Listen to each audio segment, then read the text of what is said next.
नमस्कार, खबर उत्तराखंड में आप सभी का स्वागत है। मैं हूं आपके साथ गरिमा वाजपेयी। खबरों में आगे बढ़ेंगे उससे पहले एक नजर आज की हेडलाइंस पर डालते हैं। उत्तराखंड में यमुनोत्री मार्ग पर बादल फटा, 9 मजदूर लापता। यमुनोत्री हाईवे 3 जगहों से बंद। आधी रात को सलाई बैंड के पास फटा बादल। एसडीआरडी का सर्च ऑपरेशन जारी। उत्तरकाशी लैंडस्लाइड पर सीएम धामी का पोस्ट। उत्तरकाशी सलाई बैंड में भूस्खलन। सीएम धामी ने लिखा, ईश्वर से सभी के सकुशल होने की प्रार्थना। उत्तराखंड पंचायत चुनाव का कार्यक्रम जारी, 2 चरणों में 24 और 28 जुलाई को होगा मतदान। 31 जुलाई को होगी काउंटिंग। आपदा प्रबंधन को लेकर टेबल टॉप एक्सरसाइज, प्रदेश के 5 जिलों में 30 जून को होगी मॉक ड्रिल। तैयारियों को परखा जाएगा। बारिश के चलते चारधाम यात्रा रोकी, यात्रियों से सुरक्षित स्थानों पर रहने की अपील। मौसम खुलने के बाद लिया जाएगा निर्णय। देहरादून में सुबह से हो रही झमाझम बारिश, 7 जिलों में बारिश का रेड अलर्ट। कुमाऊं के 3 जिलों में आफत बन सकता है मौसम। आप देख रहे हैं के न्यूज, खबरों का सारथी। रुक कर लेते हैं खबरों की ओर। पौड़ी सतपुली गुमखार नेशनल हाईवे 534 पर मलबा आने से बंद हो गया है। सुबह 5 बजे से लंबा जाम लगा हुआ है और भारी बारिश से सड़क खोलना चुनौती बन गया है। कार्यदायी संस्था मलबा हटाने में जुटी हुई है। ये बड़ी जानकारी आपको बता दें, जहां कार्यदायी संस्था मलबा हटाने में जुटी हुई है। अहम खबर आपको बता दें, भारी बारिश से सड़क खोलना चुनौती बन गया। बड़ी खबर आपको बता रहे हैं, कार्यदायी संस्था मलबा हटाने में जुट गई है। ये अहम जानकारी को हम बता रहे हैं।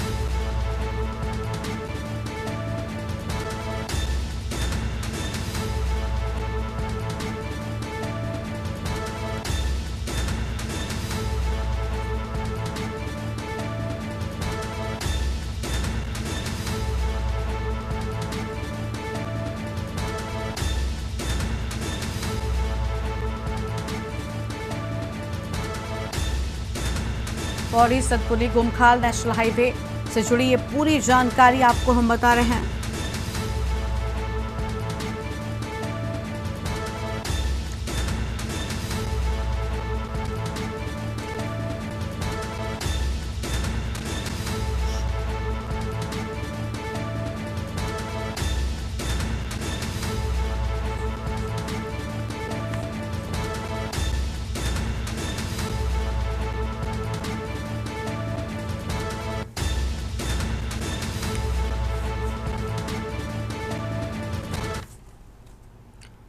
चमोली से अगली बड़ी खबर है, जहां सड़क पर मलबा आने से एक कार फंस गई। कार चालक ने भागकर अपनी जान बचाई है और नंदकेसरी के पास बारिश से हुआ सड़क हादसा। चमोली थराली तहसील का पूरा मामला सामने आया है। बड़ी जानकारी आपको हम बता दें, कार चालक ने भागकर किसी तरह से अपनी जान बचाई। नंदकेसरी के पास बारिश से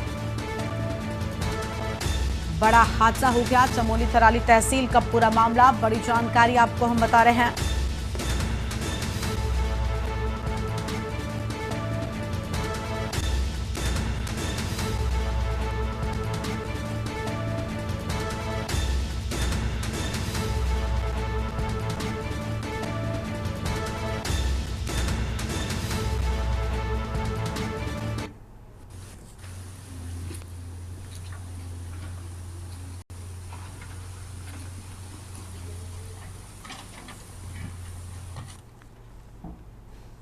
चमोली में लगातार हो रही बारिश के कारण नंदप्रयाग तहसील के अंतर्गत थिरपाक गांव में आपदा कहर बनकर टूटी है। रात भर ग्रामीण दहशत में रहे हैं। पानी का बहाव इतना तेज था कि जिसकी वजह से ग्रामीणों के घरों को बड़ा नुकसान हुआ, जिसमें गरीब लाल निवासी थिरकपाल की गौशाला टूट गई। 4 मवेशी और 8 बकरियां मर गईं। अन्य ग्रामीणों के घरों में पानी और मलबा घुस गया। तकरीबन 10 परिवार इस आपदा की चपेट में आए हैं।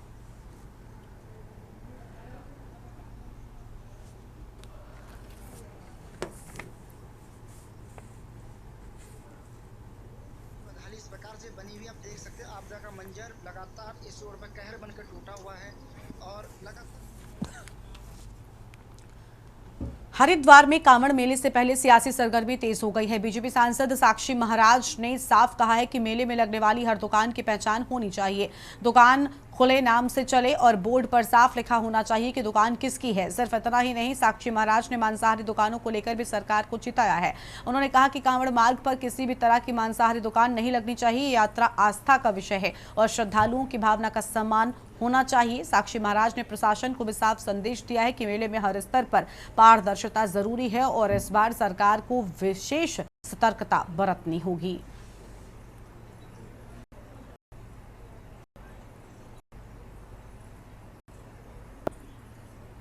मेरा स्टैंड व्यक्तिगत कुछ नहीं है।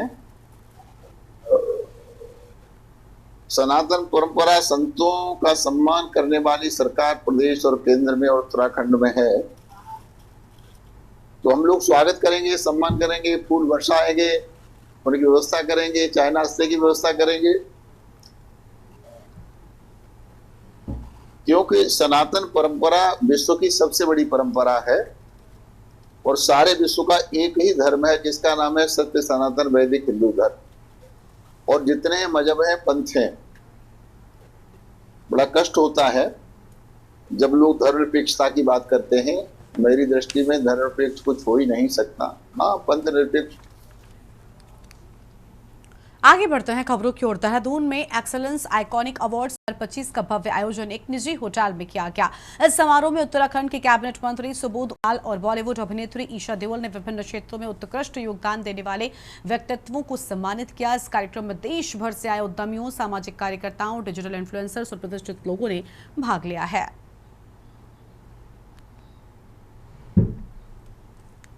अवार्ड्स एक बहुत ही बेहतरीन प्लेटफॉर्म है। अलग अलग जो लोग हैं जिन्होंने जो शुरुआत भी कर रहे हैं या जिन्होंने काफ़ी कुछ अचीव भी किया है, उनको ये बहुत ही बेहतरीन तरीके से कहूँगी इनकरेज करते हैं उनका काम के लिए एक अवार्ड देकर। और जहाँ वो सब चाहते कि मैं उन्हें अवार्ड दूँ, मुझे भी बहुत मज़ा आता है अलग अलग लोगों से मिलना जब मैं अवार्ड देती हूँ उनसे। उत्तराखंड देश देवभूमि कुल्लू मनाली से बिलोंग करता हूँ। आज मुझे एक्सलेंसी टीम ने हिमाचल रत्न का अवार्ड दिया है और ये अवार्ड में मेरे सभी चाहने वाले और हिमाचल प्रदेश की सारी जनता को समर्पित करता हूँ। और हमेशा मुझे प्यारा आशीर्वाद मिला है और मेरा हमेशा प्रयास रहा है जो हमारी समृद्ध संस्कृति है उसको प्रमोट करने का, आगे भी प्रमोट करता रहूँगा। और उत्तराखंड के लोगों ने भी मुझे बहुत सारा प्यारा आशीर्वाद दिया है और आगे भी आप सभी से यही कि आप सभी का आशीर्वाद हमेशा की तरह मिलता है। हम ये अवार्ड शो करते हैं, ये हम एंटरप्रेन्योर्स को बढ़ावा देने के लिए करते हैं कि हम उनको इंडस्ट्री में एक रिकॉग्नाइजेशन दें। जब किसी को अवार्ड मिलता है, किसी सेलिब्रिटी या प्रोमिनेंट फिगर से अवार्ड मिलता है, तो एक एंटरप्रेन्योर बिजनेसमैन को लगता है कि उसको रिकॉग्नाइज किया गया है। तो हम लोग जो अवार्ड टाइटल देते हैं, हमारी जूरी टीम के द्वारा अवार्ड टाइटल को सिलेक्ट किया जाता है और एंटरप्रेन्योर बिजनेसमैन को हम वो अवार्ड टाइटल प्रदान करते हैं। हम पैन इंडिया में अपना इवेंट करते हैं जिसमें हमारे पास मल्टीपल बिजनेसमैन, एंटरप्रेन्योर और जो पे हैं वो CEO हैं, डायरेक्टर्स हैं, वो लोग आके हमारे यहाँ पार्टिसिपेट करते हैं। ये मल्टीपल है तो उत्तराखंड को किसी एक मायने में तो नहीं कह सकते हैं, तो मल्टीपल इवेंट्स में अवार्ड दिया गया है। अगर किसी एक सेक्टर को तो मैं बोलता कितना लाभ होगा। मल्टीपल सेक्टर में होम स्टे से लेके क्योंकि हम टूरिज्म और हॉस्पिटलिटी और ये आपका जो होम स्टे का कंसेप्ट है, इसके साथ देखिए पढ़ाई हर चीज़ के पीछे पहला जो स्टेप है वो है कि आपने पढ़ाई की कि आपकी शिक्षा, ये ओवरऑल आपकी पर्सनालिटी को डेवलपमेंट में बहुत बड़ा उसका सहयोग होता है, क्योंकि इसमें सभी क्षेत्रों को सम्मानित करने का काम किया। तो ये उत्तराखंड के पूरे जिस तरह उत्तराखंड में दूसरा इनका ये यहाँ पर ये सेरेमनी हुई है, इससे पहले और राज्यों में हुई है, तो ये निश्चित जहाँ जहाँ होगा वहाँ के बच्चों को कहीं ना कहीं इंस्पायर करने का काम करेगा। हल्द्वानी में अडानी ग्रुप द्वारा आओ जीतें अभियान के तहत आत्मनिर्भर भारत को लेकर एक विशेष बैठक का आयोजन किया गया है। बैठक में सोलर पैनल वेंडर्स को अडानी ग्रुप के द्वारा निर्मित स्वदेशी सोलर पैनल के बारे में जानकारी दी गई। कार्यक्रम में बतौर मुख्य अतिथि शामिल हुए पूर्व केंद्रीय मंत्री और नैनीताल के सांसद अजय भट्ट ने कहा, देश में कई कंपनियां सोलर पैनल का असेंबल पार्ट्स बाहर से मंगाकर काम कर रही हैं, जबकि अडानी ग्रुप पूरी तरह से स्वदेशी तकनीक से इसे बना रहा है। उन्होंने इसे आत्मनिर्भर भारत की दिशा में एक बड़ा कदम बताया है।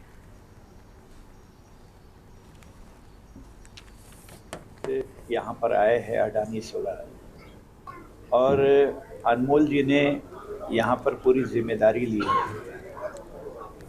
सोलर तो बहुत सारी कंपनीज बना रही हैं या फिर बाहर से सामान मंगा के असेंबल कर रही हैं, लेकिन मैंने सुना है कि अडानी जी खुद ही प्रिपेयर कर रहे हैं। सबसे बड़ी बात यह है, और ये तो आप लोग ज़्यादा खोजबीन करिए, जो मेरी जानकारी है कि खुद ही वो बना रहे हैं, अन्य कंपनीज की तरफ से वो असेंबल नहीं कर रहे हैं और गारंटी भी ले रहे हैं। तो अच्छी चीज़ है अगर देश में कोई चीज़ हमारे लोग इंडिजिनस बना रहे हों, अपने पैरों पर खड़े हो गए हों, आत्मनिर्भर हो रहे हों और उसमें हमारे लोग साथ में हों। तो आपको तो पता ही है ऊर्जा के क्षेत्र में किस तरह से हम लोग धीरे धीरे कमज़ोर हो रहे थे, उसको संभाला है हमने। सर मैंने अडानी स्टार्ट किया था 2017 में, जब अडानी नया आया था। उस टाइम पे हम लोग अडानी बेचते थे और अडानी उस टाइम पे बड़ा मुश्किल होता था बेचना, क्योंकि उससे पहले बहुत सारे प्लेयर्स थे मार्केट के अंदर। हमने अडानी पे रेट्स पे बहुत खेला, रेट्स कम होते थे, हम पुश करते थे लोगों को लेने के लिए, लेकिन अडानी ने ये 6-7 साल में ऐसा कर दिया अपनी टेक्नोलॉजी के साथ। आज के टाइम पे एंड कस्टमर की डिमांड है अडानी। अगर आज के टाइम पे इंटीग्रेटर भी मना करता है कि मेरे को नहीं लगाना, एंड कस्टमर फोर्स करता है, वेट करता है अडानी का पैनल लेने के लिए। रुड़की के कोतवाली गंगनहर अंतर्गत रामनगर में गुप्त सूचना के आधार पर वरिष्ठ औषधि निरीक्षक अनिता भारती एवं औषधि निरीक्षक अमित आजाद ने एसटीएफ देहरादून की टीम के साथ मिलकर 4 जगहों पर छापेमारी की है। छापेमारी के दौरान बड़ी मात्रा में संदिग्ध मिथ्या छाप दवाइयां और कच्चा माल बरामद किया गया। टीम द्वारा 300 किलो कच्चा माल और 16,200 टैबलेट्स बरामद की गई। टीम द्वारा मौके पर मिले 3 व्यक्तियों लोकेश गुलाटी, नरेश धीमान और मोहतरम अली से पूछताछ और गहनता से जांच करने पर यह पता चला कि तीनों लंबे समय से मिथ्या छाप दवाई बनाने और बेचने का काम कर रहे हैं। हालांकि छापेमारी के दौरान रुड़की में कहीं भी दवाइयों का बनना नहीं पाया गया, क्योंकि तैयार दवा देवबंद उत्तर प्रदेश निवासी द्वारा उत्तराखंड में सप्लाई की जा रही थी।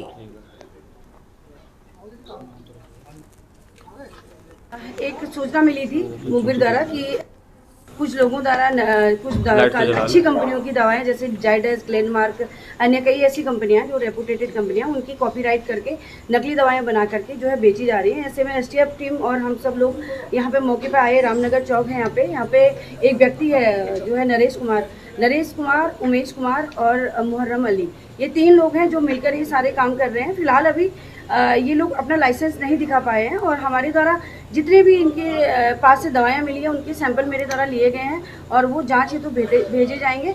और जैसे इनकी रिपोर्ट आती है उनके ड्रग एंड कॉस्मेटिक एक्ट के अंतर्गत उनके खिलाफ जो है वाद दायर किया जाए।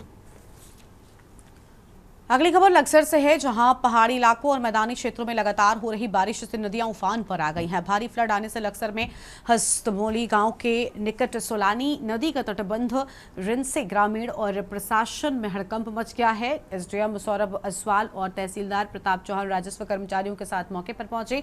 जेसीबी से तटबंध की मरम्मत करवाई, तब जाकर ग्रामीणों ने राहत की सांस ली है। लेकिन सोलानी नदी में भारी फ्लड आने की वजह से ढाडेकी व मथाना, मोहम्मदपुर, सहीपुर, अदीपपुर, कुआखेड़ा, करनपुर, हस्तमोली, चौकावाला, लादपुर, गोवर्धनपुर, धर्मपुर आदि दर्जन भर गांव के किसानों के करीब 60,000 बीघा गन्ने, धान व चारे की फसल भी बाढ़ के पानी में डूब गई है। लगातार हो रही बारिश से सोलानी नदी का जलस्तर लगातार बढ़ रहा है। इसके चलते और भी कई गांवों में बाढ़ का पानी घुसने का खतरा बढ़ता जा रहा है। हालांकि एसडीएम सौरभ असवाल का कहना है कि नदी उफान पर आने से कुछ इलाकों में कृषि भूमि में पानी घुस गया है, लेकिन स्थिति नियंत्रण में है। हस्तमोली तटबंध की मरम्मत का कार्य पूरा कर दिया गया है।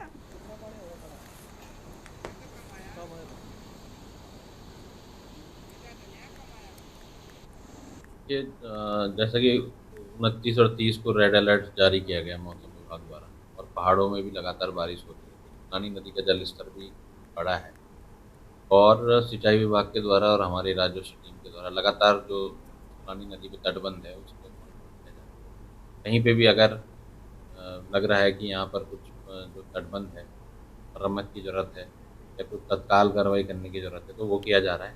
कल रात को भी हस्तमौली गांव में पानी भरने की एक खबर आई थी, तत्काल कार्रवाई की गई। तटबंध को वहां पर तुरंत रात में ही मरम्मत करके उसका पानी को।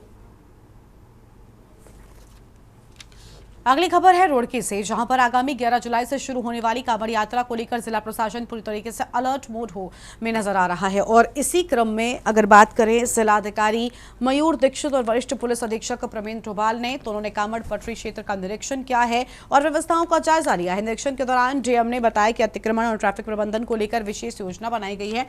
सभी विभागों के साथ बैठक कर समन्वय बनाया जा रहा है।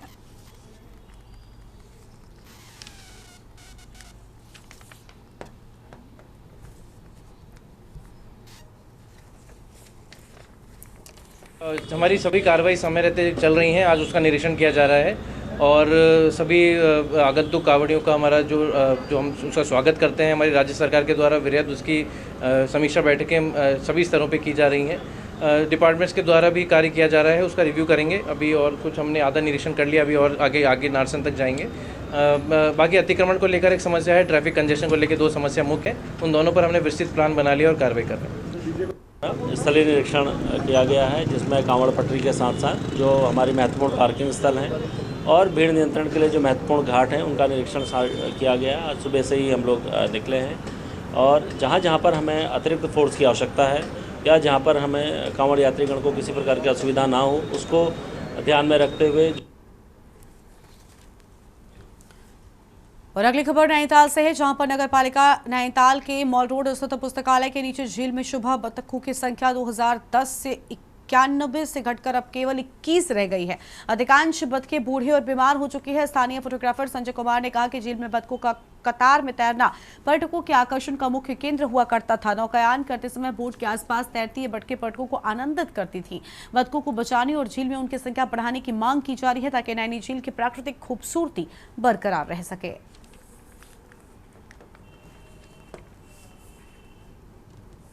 और जो थी 60 बत्तखें थी, मुझे यहाँ 30-35 साल हो चुके हैं और अब इनकी जो संख्या है करीबन 20 के आसपास रह गई हैं। और ये तो नैनीताल की शान है बत्तखें, कस्टमर खुश होते हैं इनको देख के। और इसकी खूबसूरती जो है नैनीताल की जो बत्तखों से ही है, तो इस पर जोर देना चाहिए। बत्तखें कम क्यों हो रही हैं, नगर पालिका ने भी देखना चाहिए कि इतनी बत्तखें गायब कहाँ हो रही हैं।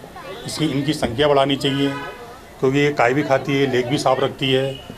और नैनीताल की खूबसूरती भी बत्तख ही है, बत्तख से ही जो है नैनीताल है, पूरा लेक का रौन मारती है। ये चलाता हूँ वहीं पे, कैसा वो कहता है कि चूहा काट दे रहा है उस टाइम। तो अब वो सब मर गई कह रहे थे वो, है नहीं, अब कितनी कम हो गई वो उसका अंदाजा नहीं। 40 बतखें आ गई थी एक बार, है नहीं। बीच में एक बारी एक कपाल भी यहाँ से मार के ले गई थी बतख, वो 2 बतख लाई थी यहाँ पे। उस टाइम गिनी थी तो 40 बतख थी, है नहीं। एकदम 1.5 साल में जो है उतना आधी हो गई। फिर शुरू तो फिर 40-50-65 बतख गिनी हमने।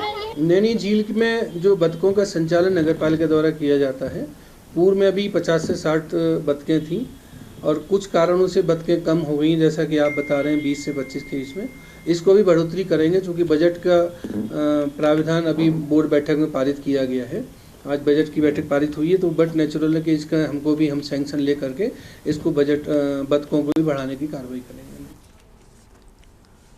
अगली खबर लखनऊ से है, जहां भारतीय जनता पार्टी के अल्पसंख्यक मोर्चा की तरफ से आज अटल बिहारी वाजपेयी कन्वेंशन सेंटर में कार्यक्रम का आयोजन किया गया।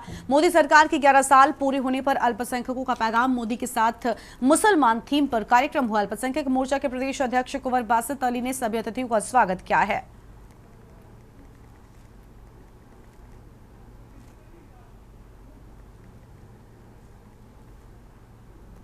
प्रदेश अल्पसंख्यक मोर्चा भारतीय जनता पार्टी का भव्य एवं गरिमामयी कार्यक्रम प्रदेश स्तरीय संपन्न हुआ।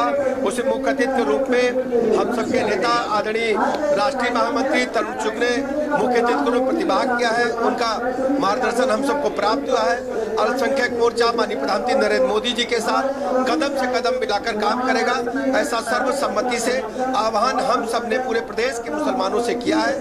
और ये आज ऐसा मौका है जब हर गरीब को माननीय मोदी जी ने आगे बढ़ने का अवसर प्रदान किया है।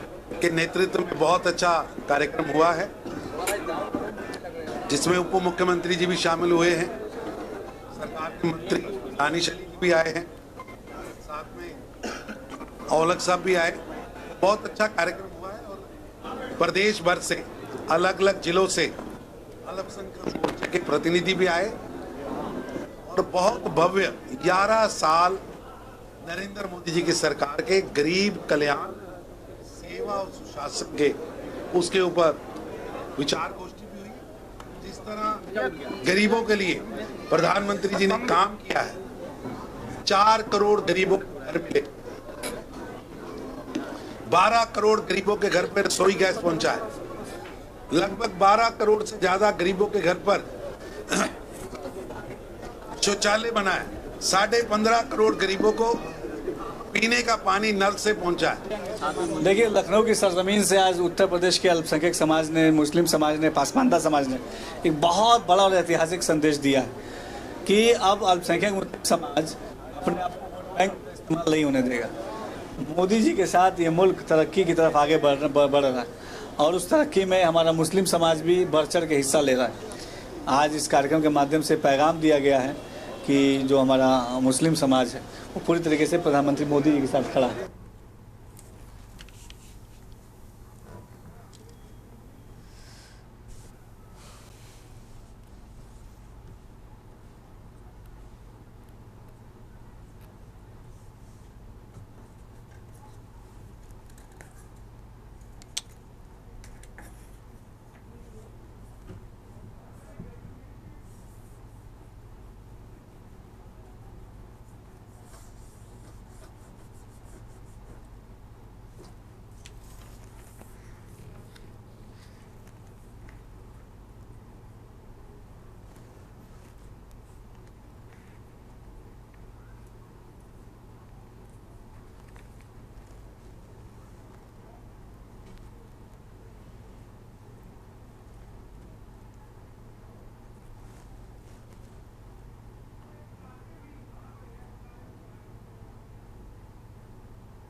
आदरणीय श्री नरेंद्र मोदी जी ने 11 साल में इतने शानदार काम किए हैं, जिन्हें आप जानते हैं कि सभी के लिए किए, सबका साथ और सबका विकास।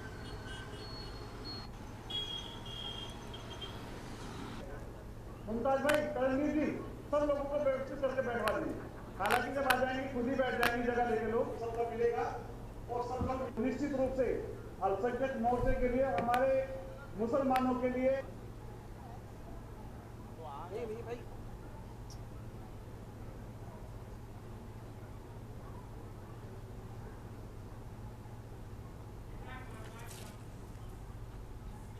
इस बुलेटिन में इतना ही। आप देखते रहिए न्यूज़ इंडिया। नमस्कार।